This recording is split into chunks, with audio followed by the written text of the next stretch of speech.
Hello दोस्तों, आज हम फिर से कक्षा 11वीं जीव विज्ञान का उच्च पादपों में प्रकाश संश्लेषण पाठ के अंतर्गत एक महत्वपूर्ण बिंदु अचक्रीय फास्फोरिलीकरण यानी नॉन साइक्लिक फास्फोरिलेशन का बिंदु लेके आए हैं।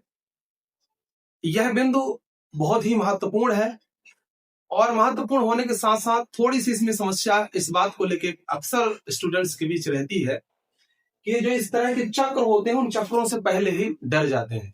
इसलिए इसको डरना नहीं है, इसलिए हर प्रकार से इसको समझ लेना है और यदि आप इसको समझ पाएंगे सरलता से तो आपको कंठस्थ हो जाएगा, कभी भी भूलने वाला ये नहीं है।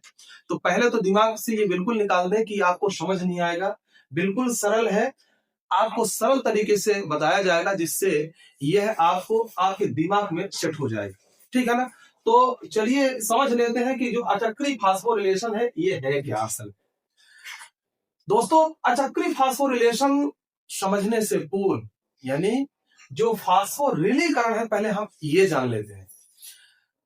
असल में होता क्या है कि जो पौधे होते हैं जिनमें हम उच्च माने प्रकाश संश्लेषण की क्रिया देख रहे हैं, क्योंकि हमारा टॉपिक है उच्च पादपों में प्रकाश संश्लेषण। तो प्रकाश संश्लेषण की क्रिया में जब एटीपी और अकार्बनिक फास्फेट मिल करके संयोजित होकर के जुड़ करके और एटीपी का संश्लेषण करते हैं तो यह संश्लेषण जो होता है फास्फोरिलीकरण या फास्फोरिलेशन कहलाता है। कुल मिलाकर कहने का मतलब यह है कि एटीपी का जो संश्लेषण है वही संश्लेषण क्या कहलाता है? फास्फोरिलीकरण। अब जो एटीपी का संश्लेषण है इसका मतलब यह हुआ कि जो रासायनिक ऊर्जा होती है यानी कि जो प्रकाशीय ऊर्जा होती है वह रासायनिक ऊर्जा के रूप में बदलती है और बदलने के पश्चात वह एटीपी के रूप में संचित हो जाती है। तो यहां पर क्या हो रहा है, जो एटीपी है यह एटीपी इनऑर्गेनिक फास्फेट से यानी अकार्बनिक फास्फेट जो होता है उससे संयुक्त होकर के और एटीपी का संश्लेषण करता है। यही संश्लेषण क्या कहलाता है? फास्फोरिलीकरण होता है। कुल मिला के ये जो कुछ घुमाया जा रहा है, जो चक्र आपको दिख रहा है, इस चक्र का मेन जो केंद्र बिंदु होता है इसमें एटीपी का संश्लेषण। ठीक है, और इस पूरे चक्र में क्या होते हैं? इलेक्ट्रॉन दौड़ते हैं, एक ग्राही से दूसरे ग्राही में इलेक्ट्रॉन दौड़ते हैं, एक जगह से निकलते हैं दूसरी जगह जाते हैं। ठीक है ना? तो ये दो चीजें यहां पे आपको ध्यान में समझ लेना है। ठीक है, अब यहां पर बात आती है अचक्रीय फास्फोरिलेशन। अचक्रीय का क्या मतलब होता है? जो चक्र के रूप में नहीं होता है, अर्थात वो गोल गोल नहीं घूम रहा है, एक जगह से जहां से इलेक्ट्रॉन शुरू होते हैं वहीं वापस नहीं आते हैं, अर्थात एक जगह से इलेक्ट्रॉन निकलता है और दूसरी जगह जाता है। यानी यहां पर इलेक्ट्रॉनों को इस प्रकार से एक जगह से चलना दूसरी जगह पर पहुंचना, यही क्या कहलाता है? अचक्रीय फास्फोरिलीकरण। ठीक है, अब इसकी दूसरी क्या विशेषता है कि इस फास्फोरिलेशन में, अचक्रीय फास्फोरिलेशन में दोनों वर्णक तंत्र शामिल है। अभी पिछले वीडियो में हमने पढ़ा है वर्णक तंत्र प्रथम और वर्णक तंत्र द्वितीय, यानी पिगमेंट सिस्टम फर्स्ट और पिगमेंट सिस्टम सेकंड। तो इस अचक्रीय फास्फोरिलेशन में दोनों प्रकार के वर्णक तंत्र भाग लेते हैं, इसलिए इनको क्रमिक रूप से समझते हैं। बस आपको थोड़ा सा धैर्य और ध्यान बना करके रखना है। तो चलिए देखिए समझते हैं इसकी शुरुआत कहां से होती है। तो देखिए होता क्या है कि वर्णक तंत्र जो प्रथम है, थोड़ा सा हम इन चीजों को फिर से बता दे रहे हैं। वर्णक तंत्र प्रथम जो होता है उसका जो केंद्र होता है वह केंद्र क्या होता है? क्लोरोफिल ए P700, जिसको हम क्या कहते हैं? क्लोरोफिल ए, जिसे हम P700 के नाम से भी जानते हैं। ठीक है, ये अभिक्रिया केंद्र होता है किसका? PS फर्स्ट का, यानी पिगमेंट सिस्टम प्रथम का, वर्णक तंत्र प्रथम का। ठीक है ना? और जो वर्णक तंत्र द्वितीय होता है उसका जो अभिक्रिया केंद्र होता है वह क्या होता है? वह होता है क्लोरोफिल ए ही, लेकिन जो P680 एनम वाला होता है, यानी P680 जिसको हम कहते हैं।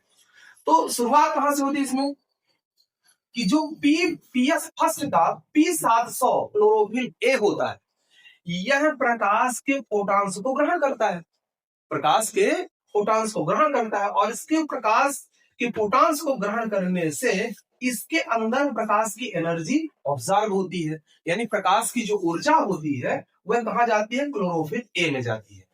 और जिसकी वजह से यह जो क्लोरोफिल ए यानी P700 जो होता है वर्णक तंत्र प्रथम, यह उत्तेजित हो जाता है। और इसके उत्तेजित होने से इसके एक्साइट होने से यह इलेक्ट्रॉनों का क्या करता है, त्याग करता है, यानी इलेक्ट्रॉनों को उत्सर्जन करता है। तो कुछ इलेक्ट्रॉन इससे उत्सर्जित होकर के ये कहा जाते हैं, आगे की ओर जाते हैं, और ये इलेक्ट्रॉन जो इससे निकाले गए हैं वह एक इलेक्ट्रॉन ग्राही जिसको कहते हैं FRS, जिसको कहते हैं फेरिडॉक्सिन रिड्यूसिंग सब्सटेंस, FRS के द्वारा इसको ग्रहण किया जाता है। फिर वो इलेक्ट्रॉन FRS जब ग्रहण करता है तो चूंकि इलेक्ट्रॉन क्या है, एक एनर्जी है, एक ऊर्जा है, वो ऊर्जा कौन ग्रहण किया, FRS, और यह भी क्या हुआ, उत्तेजित हुआ, यह भी एक्साइट हुआ, और ये भी एक्साइट हुआ, तो यह भी क्या करता है, इलेक्ट्रॉन का त्याग कर देता है, अर्थात इलेक्ट्रॉनों को आगे बढ़ा देता है। तो FRS के द्वारा त्यागे गए जो इलेक्ट्रॉन है वो कौन लेता है, FD लेता है, ठीक है ना।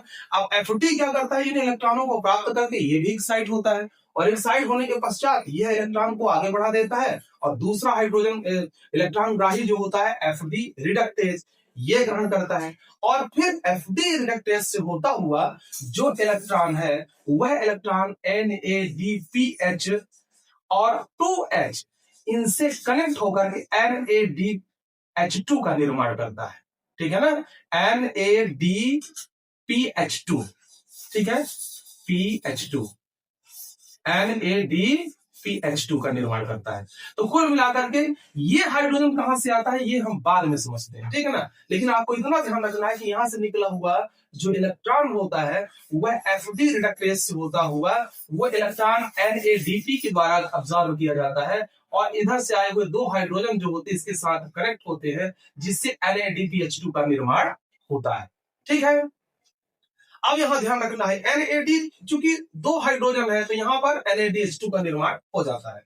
अब दूसरे समय पर यहां पर एक चीज आपको ध्यान और देना है कि जो वर्णक तंत्र प्रथम होता है और जो वर्णक तंत्र द्वितीय होता है ये लगभग एक ही साथ उत्तेजित होते हैं, एक ही साथ प्रकाश को ग्रहण करते हैं, लेकिन जो वर्णक तंत्र प्रथम होता है वो थोड़ा पहले ग्रहण करता है, इसलिए इसको पहले बताएं, ठीक है ना।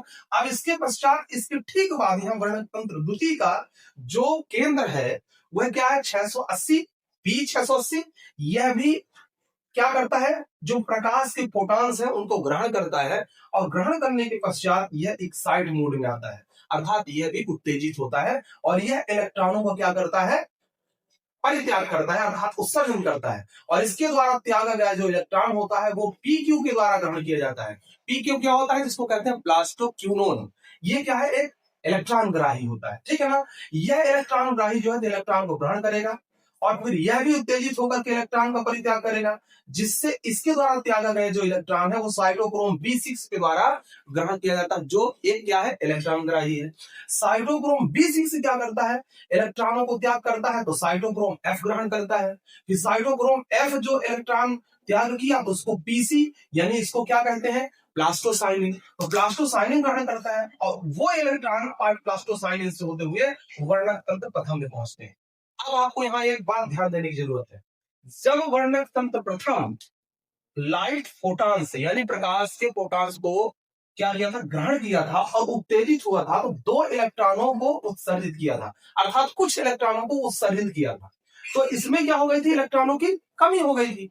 ठीक, जब वर्णक तंत्र द्वितीय शुरू हुआ तो वर्णक तंत्र द्वितीय से उत्तेजित होकर निकला हुआ इलेक्ट्रॉन क्रमशः PQ, cytochrome B6, cytochrome F और PC से होता हुआ कहां पहुंच जाता है, वर्णक तंत्र प्रथम में पहुंच जाता है। तो जो यहाँ पे कमी हुई रही होती है वर्णक तंत्र प्रथम में, वह द्वितीय के द्वारा, वर्णक तंत्र द्वितीय के द्वारा इसकी आपूर्ति हो जाती है, ठीक है ना। लेकिन अब क्या हुआ है, वर्णक तंत्र द्वितीय में भी दो इलेक्ट्रॉनों की कमी आ गई है, तो इसकी आपूर्ति कहां से होगी, तो वर्णक तंत्र द्वितीय जो होता है इसकी वजह से, इसके प्रभाव से जल का क्या होता है, प्रकाशिक अपघटन होता है। क्या होता है, जल का प्रकाशिक अपघटन होता है, जिसकी वजह से यह अपघटन होने पर कौन कौन से, यहाँ पे मैग्नीज और क्लोरीन, ये दो यहाँ पे उत्प्रेरक हैं। इन उत्प्रेरकों की उपस्थिति के कारण जो जल है वह जल क्या करता है, अपघटित होता है OH और हाइड्रोजन आयन में। तो OH आयन और हाइड्रोजन आयन से ये जो इनमें विभाजन होता है, यानी H2O OH आयन और H आयन में विभाजित हुआ, तो ये जो H आयन के दो अणु निकल रहे हैं, यही H आयन के दो अणु जो होते हैं NADH2 यानी NADPH2 के निर्माण में काम आ जाते हैं। ठीक है ना, ध्यान में आपको बताया था कि इसको हम बाद में बताते हैं। तो यहां से जल से निकला हुआ जो हाइड्रोजन है, इसका दो अणु जो होता है यह NADP के साथ जुड़ करके और NADPH2 का निर्माण करता है। ठीक है ना, और जो OH आयन होता है यह दो इलेक्ट्रॉनों का त्याग करता है, और ये इलेक्ट्रॉन जो निकलते हैं यहां से, ये इलेक्ट्रॉन वर्णक तंत्र द्वितीय में पहुंच जाते हैं, और साथ में पानी का एक अणु और ऑक्सीजन का आधा अणु निर्मित हो जाता है।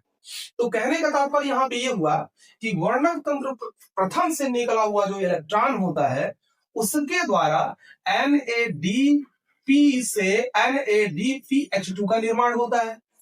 ठीक है, और वर्णक तंत्र द्वितीय से निकला हुआ जो इलेक्ट्रॉन होता है वह वर्णक तंत्र प्रथम के द्वारा ग्रहण किया जाता है। ठीक है ना, और इस प्रकार से जो वर्णक तंत्र द्वितीय में जो इलेक्ट्रॉनों की कमी हुई, वो इलेक्ट्रॉनों की आपूर्ति कहां होती है? जल के प्रकाशिक अपघटन से होती है। तो इसका सीधा सीधा मतलब ये निकल रहा है कि जहां से इलेक्ट्रॉन निकल रहा है वहां वापस घूम करके नहीं आता है। इसीलिए इसको क्या कहते हैं? अचक्री फास्फोरिलेशन कहते हैं, या अचक्री फास्फोरिलीकरण कहते हैं। थोड़ा सा इस चीज को और कंठस्थ करने के लिए आपको इलेक्ट्रॉन राहियों को जरूर याद रखना पड़ेगा। ठीक है ना, अब इस पूरी प्रक्रिया में आप देखिए जो संरचना बन रही है, यदि इसको थोड़ा सा घुमा दिया जाए, इसे टर्न कर दिया जाए, तो इसका जो आकार है वो जेड जैसा दिखाई देता है। इसीलिए अचक्री फास्फोरिलेशन को जेड योजना या जेड स्कीम भी कहा जाता है। ठीक है ना, इसको क्या कहा जाता है? जेड स्कीम या जेड योजना भी कहते हैं, क्योंकि इसकी संरचना बिल्कुल जेड, अंग्रेजी की जेड अक्षर जैसी होती है। इलेक्ट्रॉन राहियों में जो भी है, जैसे PQ है, साइटोक्रोम B6 है, साइटोक्रोम F है, PC है, ठीक है ना, इन सबको याद रखना। अब एक चीज फाइनली आपको हम बताएंगे कि इस पूरी प्रक्रिया में, जैसे शुरू में बताया था कि फास्फेटीकरण है ये, अर्थात ATP का निर्माण हो रहा है, लेकिन हो कहां रहा है? वर्णक तंत्र द्वितीय से जब इलेक्ट्रॉन PQ और PQ से साइटोक्रोम B6 और साइटोक्रोम B6 से साइटोक्रोम F और फिर क्रमशः PC में जब जाता है, तो उस इलेक्ट्रॉन के जाने से जो एनर्जी मिलती है, उस एनर्जी के प्रभाव में साइटोक्रोम B6 से जब इलेक्ट्रॉन कहां पहुंचता है? साइटोक्रोम F में पहुंचता है। उसी टाइम पर ADP जो होता है वह अकार्बनिक फास्फेट के साथ संयुक्त होकर के और ATP का संश्लेषण करता है। अर्थात कुल मिलाकर के जब साइटोक्रोम B6 से साइटोक्रोम F में इलेक्ट्रॉन पहुंचता है, उसी टाइम पर ADP और IP आपस में कनेक्ट होकर जुड़ करके और ATP का संश्लेषण करते हैं। इसके अतिरिक्त ऊर्जा और कहीं नहीं, ATP का संश्लेषण केवल एक जगह हो रहा है। अर्थात कुल मिलाकर के अचक्री जो फास्फोरिलेशन होता है, इसमें शुद्ध जो ATP का निर्माण होता है वह केवल एक ATP होता है। ठीक है ना, यानी अचक्री फास्फोरिलेशन में कुल मिलाकर एक ATP का संश्लेषण यहाँ पे होता है। मुझे उम्मीद है कि यह आपको समझ में जरूर आया होगा। अब इसको और अच्छे से तैयार करने के लिए आपको इलेक्ट्रॉन राहियों को जरूर याद रखना पड़ेगा, क्योंकि जब तक इलेक्ट्रॉन राहियों को याद नहीं करेंगे तो प्रक्रिया तो आपको समझ में आ रही है कहां से स्टार्ट होती है, कहां से समापन इसका होता है, परंतु जब नाम ही याद नहीं रहेंगे तब फिर आपको दिक्कत आएगी। इसलिए इनके नाम जरूर याद रखें। PQ है, साइटोक्रोम B6 है, साइटोक्रोम F है, PC है, FRS है, FD है और FD रिडक्टेज है। इस प्रकार से इनका नाम याद रखेंगे तो आपको समझ में आ जाएगा कौन से वर्णक तंत्र में कौन से जो इलेक्ट्रॉन ग्राही है वो पाए जाते हैं। ठीक है, तो इसी के साथ हम अगले वीडियो में लेके आएंगे जो चक्री फास्फोरिलेशन है उसको। आप तब तक इसको देखते रहें, समझते रहें। यदि किसी प्रकार की दिक्कत होती है कि समझने में आपको परेशानी हुई होगी तो आप कमेंट करके बता सकते हैं। हम इसको कोशिश करेंगे कि और अच्छे से अच्छे अगले वीडियो में इसको लेकर के आएंगे।